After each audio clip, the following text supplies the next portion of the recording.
What is going on, guys, and welcome to the finale of the Set 2 Archetype Breakdown video series.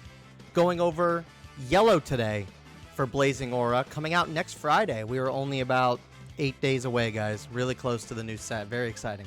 So we're going to go over the stuff for Yellow in this video.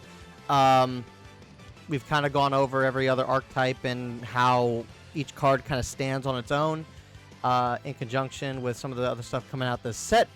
And as we kind of get into the set 2 meta and whatnot, we'll do deck profiles and stuff incorporating the new cards, including going over set 1 leaders with the new set 2 bulk that's kind of released. So if you guys want to see more Fusion World videos, let me know down in the comments below. Subscribe for more, and let's kind of get into it. So, alright, so let's start off with the set 2 leader for Yellow, which is Vegeta. On his front side, draw 1 card. When he awakens at 4 or less, you draw a card, and then you flip him over.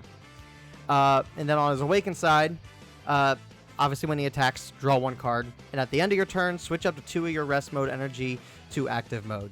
Previously, with previous leaders, you kind of wanted to play more wide rather than tall. You kind of go tall when you want to try to go for endgame plays, but for the most part, Yellow was very reliant on playing wide on board. This leader effect kind of allows you to be able to play that wide strategy while also giving yourself some options to be a bit more defensive on your opponent's turn. You end your turn, you take 2 of your rest mode energy, put them to active mode, which allows you to utilize some of the defensive extra cards that didn't really see a whole lot of play going in the first set.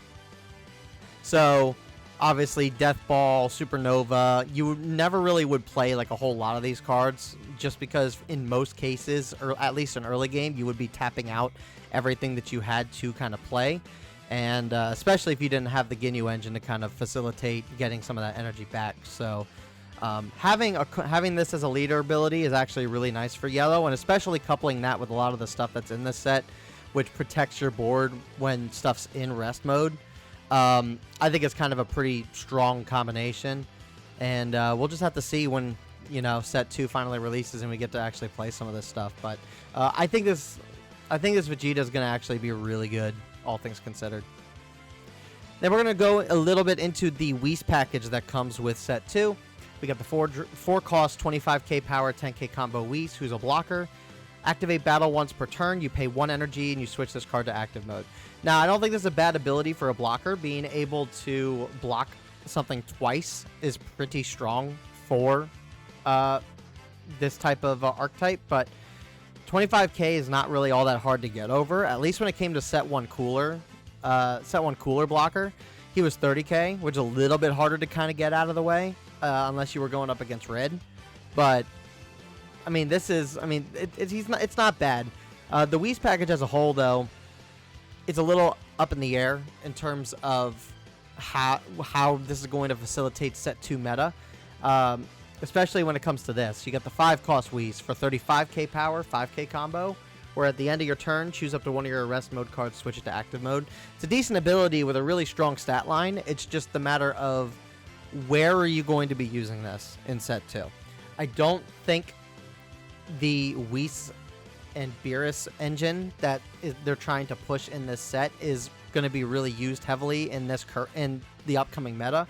I think, if anything, it's going to kind of stand out to reason that we're going to get more support for this down the line. And I think that's good. I think having options like this for now is good, and it gives us a sneak peek as to what we might kind of see going into future sets.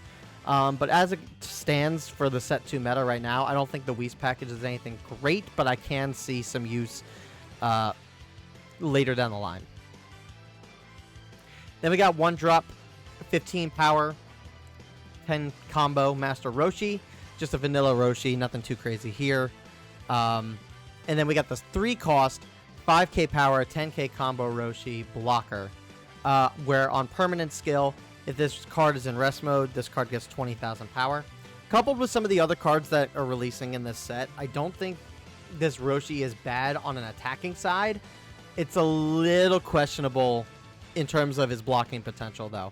5k is nothing like hard to get over at all.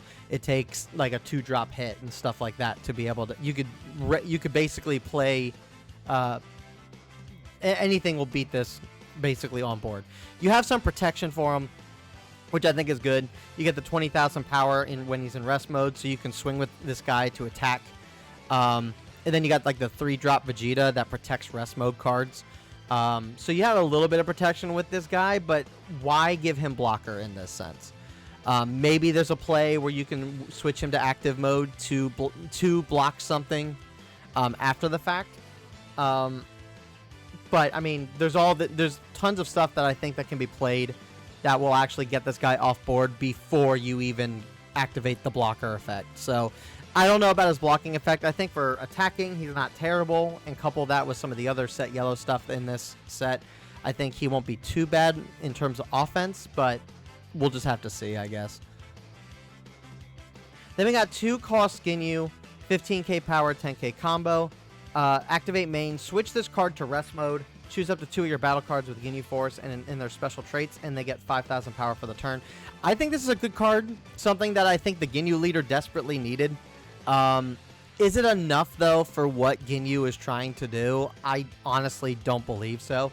The extra 5,000 power to all your 20k power Ginyu Force cards, I think, is solid. It allows you to be able to hit some of the 25k leaders going into set 2, but I just don't think it's enough. I think honestly it needed more. I don't see any reason why this guy for 2 cost couldn't be 20k. I don't think there's any reason to be 20k power. 15 is just not enough for this guy itself. And I still think the Ginyu Force archetype needs a bit more to be worthwhile to play. But at the very least, it's some extra support for Ginyu, and this might make Ginyu a little bit more viable in the Ginyu deck, but we'll have to see going into set 2. Then we got the 1-cost 5k, 5 combo blocker Cooler, where activate main, 3-cost, return this card to its owner's hand, and then play up to 1 Cooler with a cost of 4 from your hand. Again, this is a card I'm not 100% sure the meta is going to look like. If he was like a 10k or 15k blocker, or even like 15k power with no blocking potential whatsoever, I don't think this would be the worst thing to play. It's the fact that you bring this guy back to hand, so you're keeping the combo power of this guy, and then you're paying 4 or 3 energy to play the 4-drop Cooler. I just don't see where you're playing this guy, because you're not going to be swinging with this guy. This guy is a 5k blocker, so again, there's a lot of stuff in the game that's able to remove 5k power stuff. And you're going to be paying the same amount to play the 4-drop Cooler than you would to play this and then play the 3. I honestly just don't see where the usability for this Cooler is, personally. Maybe there's some play for it, but I don't know. Then we got a 2-cost 15k power, 10k combo Krillin, where when attacking, you can choose up to 2 of your opponent's battle cards with costs of 1 or less and switch them to rest mode. It's not the worst card. He can still hit leader early on. He's able to switch 2 cantrips or searchers or something when he attacks. I think that's pretty strong. And then you can kind of do some stuff to kind of clear those cantrips on board if you need to. This guy's not bad. I think there's some usability for him. Then we got a 4-cost 30k power 10k combo Gotenks, just a vanilla beat stick. 30k power for 4 is kind of standard. 10k combo is kind of standard for these guys. So I don't really know how to feel about this or how you're going to really be playing him. As yellow, from what I've seen, doesn't really have anything that gets benefit from skillless cards. So I guess it's just an option if you need some more power in your deck. Then we got the 4-cost 25k power 10k combo blocker Cooler, where when blocking you switch this card to active mode. I think this is pretty good. I think this is not bad for I think this is pretty good for the Frieza deck. Being able to play like the 5-cost Frieza that plays a King Cold option, and then he's able to double block basically for free, is really good. I think this gives the King Cold meta, sorry, not Cooler, the King Cold meta a little bit more versatility, because now you have a bunch of options. You can play the vanilla King Cold. You can play this guy for a double blocking strat. You can play the other King Cold that's 25k blocker if you want to KO a card. Like there's some versatility when it comes to this King Cold strat. And honestly, running the King Cold meta in Frieza isn't like the worst thing to play. So I mean, it's more options, and I kind of like this. I kind of like this King Cold. I think it's just a better option than the set 1 King Cold. Then we got Jocko super combo. Nothing crazy. He's not searchable, and he's just a generic super combo. Nothing too crazy to talk about with him. Then we got 3 cost, 20k power, 10k combo, Android 18, where on play and when attacking, choose up to one of your opponent's battle cards and switch it to rest mode. I'm really liking that a lot of the stuff in this set for yellow is on play when attacking. Having that option to be able to rest 2 cards just by playing this is really awesome. The only downside I see is that the SR Vegeta that keeps everything in rest mode, like safe from being KO'd by skill effects. Excuse me. I don't see this being played on turn 3 unless you absolutely need it, because the SR Vegeta is just a much better play all around. But it's still a really strong card, and I think if you couple this with the rest of the other cards that kind of do what she's doing, isn't the worst thing to add into yellow. I think there's a slot for her. I think you could probably play 2 of her in a deck and have her be like, you know, a backup play if you absolutely need to. But I think she's solid. I think she's a solid option. Then we got a vanilla 2 cost, 20k power, 10k combo Son Goku. Vanilla. Again, he's Saiyan, so if there's some searchability for that, that's, you know, not a bad option. But again, it's just another vanilla option. 2 costs for 20k and 10k combo. Can't really beat that. Then we got the 3 cost, 25k power, 5k combo Son Goku, where permanent on your turn, if your opponent has 3 or more rest mode battle cards, this card gets 5,000 power. Basically, putting him up to a 30k for 3 costs is pretty good. And with the amount of resting you're going to be doing on your opponent's cards in this set anyway, like, I think that's not really all that hard to actually get that ability off. Again, would you be playing this guy over the SR Vegeta if you have him? Probably not. But I mean, again, he's a 30k power potentially on your turn, and you're resting stuff all the time. I don't think he's a bad card either. I think there's some use in him. Then we got one of the coup de grace of yellow this set. 4 costs, 25k power, 10k combos, Son Goku, where on play and when attacking, you choose up to one of your opponent's battle mode rest cards, and a battle card rest mode cards, and it cannot switch to active during your turn next turn. Being able to play him and swing to permanently lock an opponent's rest mode card is really strong. Being able to do this twice on one turn, and for one turn every other turn after that. If you couple this with the 3-drop SR Vegeta, who protects his rest mode cards, like, you got some really strong options going into yellow playing yellow this set. It's pretty insane, like the tech that is given to us in this set. And obviously this alt art for him is just it's sick. It's an absolute sick card. Then we have a 2 cost, 20k power, 5k combo, Goten, where on play, choose up to one of your Trunks Youth battle cards with a cost of 2 or less and switch to active mode. I think is the Trunks going to pop up next? Is the Trunks going to pop up next? He doesn't. And then basically there's a 2-drop Trunks that is parallel to this guy that basically takes a Goten at 2 or less and switches it to active mode. Nothing too crazy with these cards. I think there's if you can get the right setup, I think you could really make benefit of these guys doing so. And it's on play, so like you could like triple swing with these guys basically, depending on how you play them. It's nothing crazy, but I mean there's some usage from them in this particular setup. It's just a matter of how and when. I don't see you playing them at cost 2 or whatever. I think it's probably like a late game thing if you want to build wide, but that's neither here or there. 2 costs, 15k power, 10k combo, Gohan. On play, choose up to one of your Piccolo battle cards at the cost of 3 and switch it to active mode. The one in question that is kind of talking about here, and we can find him here, they're specifically talking about this Piccolo. And this Piccolo is not, like, anything crazy. He's 25k power, blocker. When KO'd, choose up to one of your battle cards, switch it to active mode. For a lot of this deck being...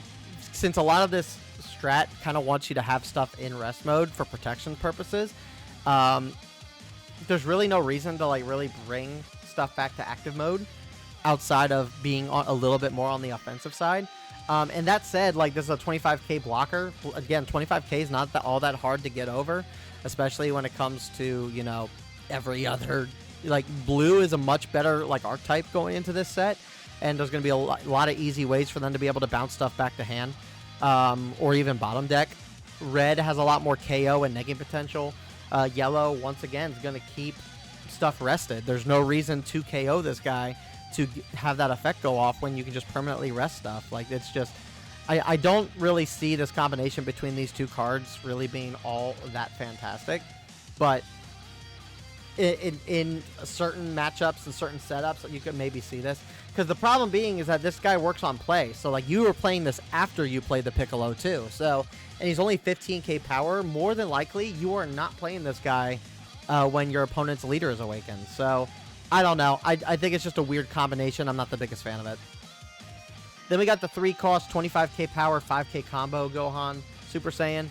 On play, choose up to one of your opponent's rest mode battle cards, and it can't switch to active during your opponent's next turn. This is a bit of a better card, personally, for 3 for that you'd be spending for 3 as opposed to the Piccolo.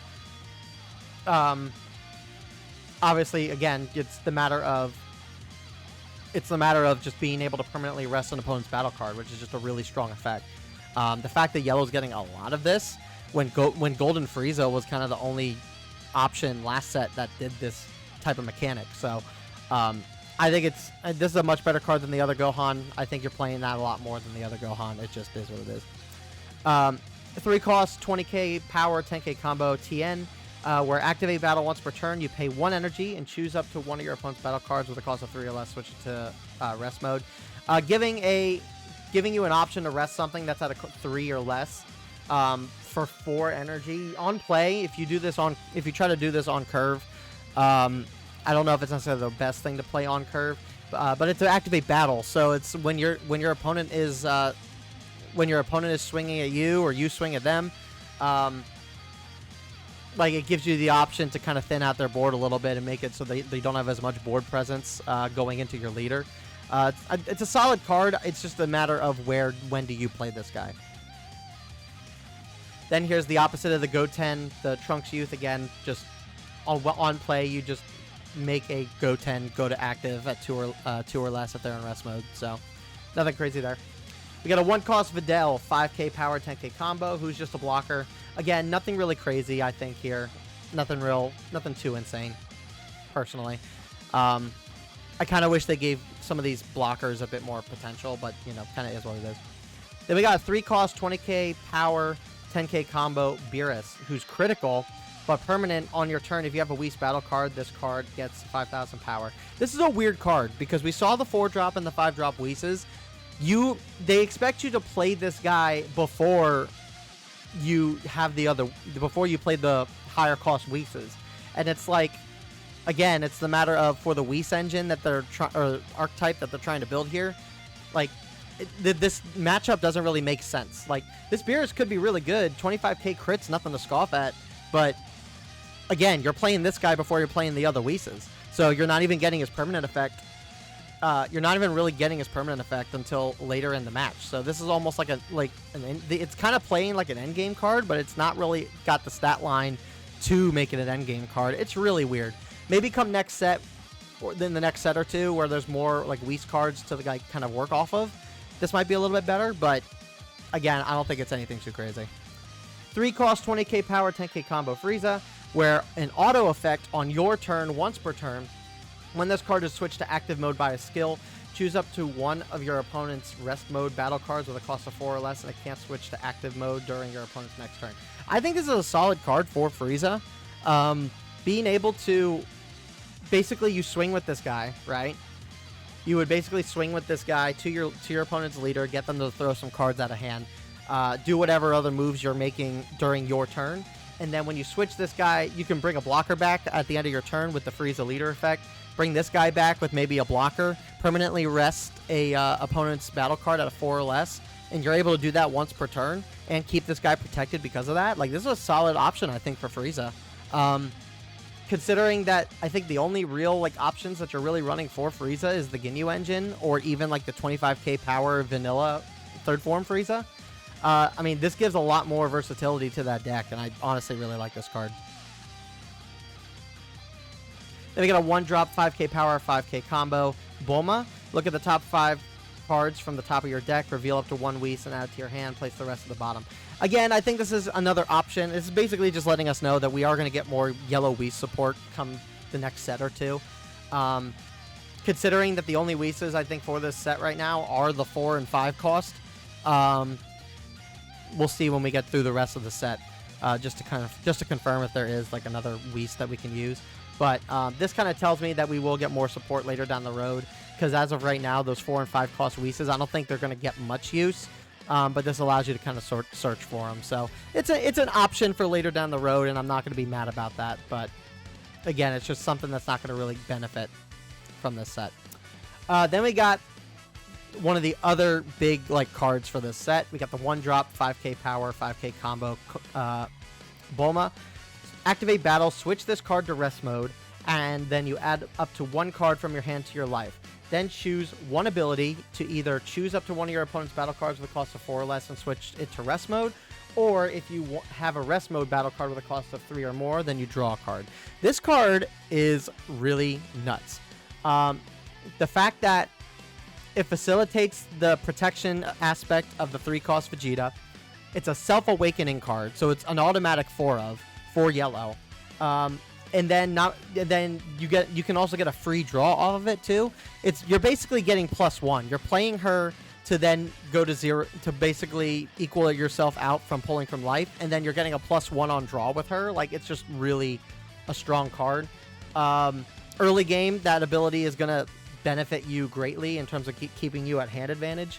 And then obviously you have the option to rest a 4 cost or less and then permanently rest with other cards that are on board too. And the fact there's no cost for this type of effect, this card's going to be a staple, I think, in a lot of yellow decks. Even with Frieza and Cooler and Ginyu, I could see a lot of use with this card. It's just too good. It's too good. Then we got a vanilla 3-cost 25k power 10k combo Vegeta. Again, no, vanilla beat stick for 3-cost 25k combo. It's pretty 25k power. It's pretty standard. Nothing really to write home about with a lot of these vanillas. They're just options. Then we got 3-cost 20k power 5k combo Vegeta, where when he attacks, if you have a rest mode Son Goku battle card, draw 1 card. Again, more draw potential is not always the worst thing. Playing this guy late with the 4-cost Vegeta, you can do that. You can do that. You got some of the vanilla Gokus that you can play for cheaper on the previous turn before you play this. Being able to draw a card is not the worst mode, and that's not the hardest like condition that you have to meet. So not bad, but doesn't really match up to this Vegeta. This Vegeta is 3-cost 20k power 5k combo. Permanent skill. On your opponent's turn, all of your rest mode battle cards cannot be KO'd by your opponent's skills. Now, this is a very strong ability, and it's going to facilitate a lot of what Set 2 Yellow kind of wants to do, which is to have stuff in rest mode. That being said, this guy is not, like, he is not invincible. You can, obviously you can get negged on board. Blue is able to bounce stuff a lot more easily than they were able to Set 1. There's things outside of KO that can disrupt your flow, and it's a matter of if those decks are able to pull that on this. But this is still a very strong board. It basically, regardless of whether they're able to remove this card or not, it forces your opponent to have to try and get this guy off board if they want to do anything to your board. So I think it's a very strong card, and that's also taking into account that on play effect, he's also a self-awakener, and then you can play a battle card with a cost of 1 or less from your hand. So not only are you self-awakening and bring yourself to a net 0 when it comes to draw power, but you're also able to play the 1-drop Bulma and get all the effects off with her too. So again, really, really strong card, really good Vegeta. I'm actually, this is probably one of my favorite cards of the set currently. And the alt art, I think, also goes pretty hard too here. So definitely cannot complain about this card. It's going to be a staple, I think, in yellow going forward. Then we got a 4-cost, 25k power, 5k combo blocker Mecha Frieza, where when KO'd, look at 3 cards from the top of your deck, reveal up to 1 card with Frieza Clan and its special traits and add it to hand, and then place the rest at the bottom of your deck in any order. I think there's probably some use for this guy. I don't think he's better than the 5-cost Mecha Frieza for 25k power. The searchability is nice. I mean, it basically it helps you get a little bit of extra draw on the Frieza deck, but in the grand scheme of things, I just don't know. I don't know like where this guy sets if you're going to be running this guy a whole lot in Frieza. I can maybe see playing this guy one or two of, maybe 3 depending on your build, but I don't know. It's kind of hard to say. At least there's no cost restriction, and it's strictly based around Frieza Clan. So if you build a deck around Frieza Clan, I think you could see more use with this guy. But it's really kind of hard to say or even pin where I see this guy in the current meta going forward. And then this is curious too. So we got a 3-cost, 20k power, 5k combo blocker Meta Cooler, where he switches to active mode at the end. It's an interesting card because you can only play 4 of this. It's like they're trying to give the Meta Cooler like archetype a bit more versatility rather than just having infinite amount of the set 1 Meta Cooler card. And I mean, you can swing with this guy on your turn and switch him to active mode to be a potential blocker. But again, 20k is not hard to get over. It's relatively easy to get over with a lot of decks, and it's just I don't there's not enough here to like really incorporate this guy into that type of archetype. So I can see definitely down the line we're gonna get a proper Meta Cooler type deck, but we're gonna need more options than just this guy. All things considering, and because the idea is that set 1 Meta Cooler, you're playing Meta Cooler to potentially lose Meta Cooler to play 1 for free on board from hand, and this guy doesn't facilitate that ability. So I don't know. It's an interesting option. I think it's going to be something that we're going to see more use out of later on in the game's lifespan. Now we're going to go to the extra cards. So we got 2-cost Blue Power Awakening. Double ability, activate main, choose up to one of your opponent's rest mode battle cards with a cost of 6 or more and KO it. This is Yellow's answer to stuff like Broly, to the Zamasus that got revealed, and even like some of the other even the secret rare for Yellow. This gives Yellow an option to actually handle some of the other decks, which kind of gave Yellow a little bit of a hard matchup depending on how the matches played out. And then that's not even taking into account that on Activate Battle, it's basically Gigantic Meteor on Activate Battle for 2. So, very strong card. I think Yellow's gonna be using this card quite a bit going into the next set. Then we got a 1-cost Time Rewound, which is an Activate Battle on your opponent's turn. Choose your leader or up to 1 battle card against 20,000 power for the battle. Then choose up to 1 of your battle cards and switch it to active mode. I think it's a really solid defensive card to run with Vegeta, especially since you're getting 2 energy back. Now, the only downside is that you choose 1 of your battle cards and switch it to active mode. I believe, and we can double check this right now, I believe this works with this guy. So if you were to swing with this guy,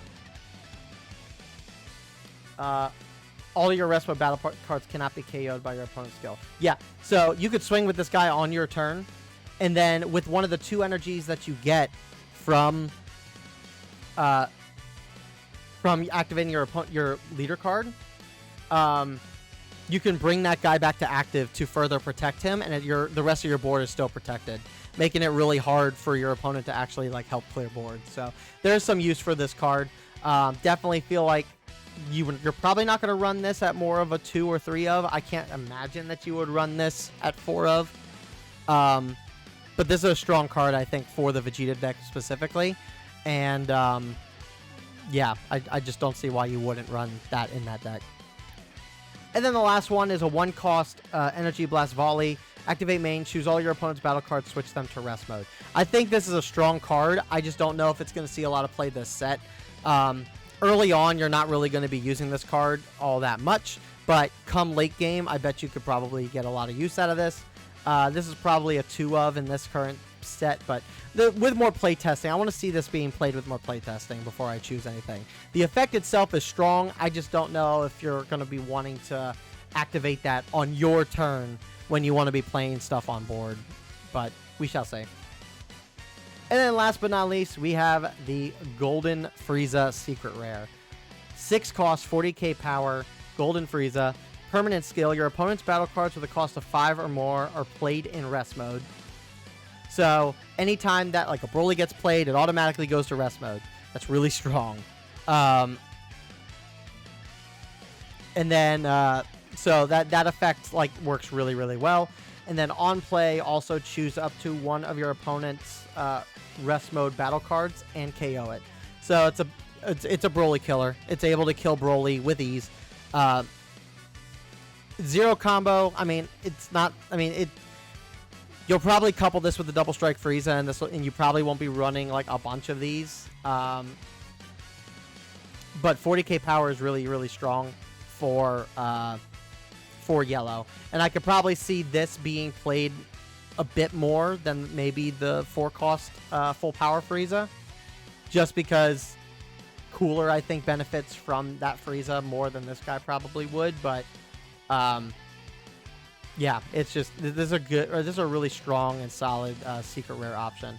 The secret rares in Fusion World I really, really like. I like that they are options and not like game-ending cards. That's kind of how they're used in Masters, but that art is sick as well. So yeah, but yeah, that's going to do it for all of Archetype Yellow. And just to kind of wrap up the video here, here we're going to be getting reprints next set as well. I haven't really covered these, but Final Hope Slash, Kamehameha, Gigantic Meteor, and Death Ball are all getting special art reprints. These are all set 1 cards that are getting reprints this set, and I gotta say the art for these are amazing. I love the color splash effect that all the cards have. Especially, I think my favorite out of all of them, if it's not the Broly, it's the Goku here. All the arts are really cool looking with their splash effects. So that's gonna do it for the archetypes for breakdowns for set 2, guys. Let me know what you guys think about set 2. What are you guys looking forward to most when it comes to what you'll be playing? Let me know down in the comments below. Like this video, and I will see you in the next Fusion World video. 8 more days. 8 more days.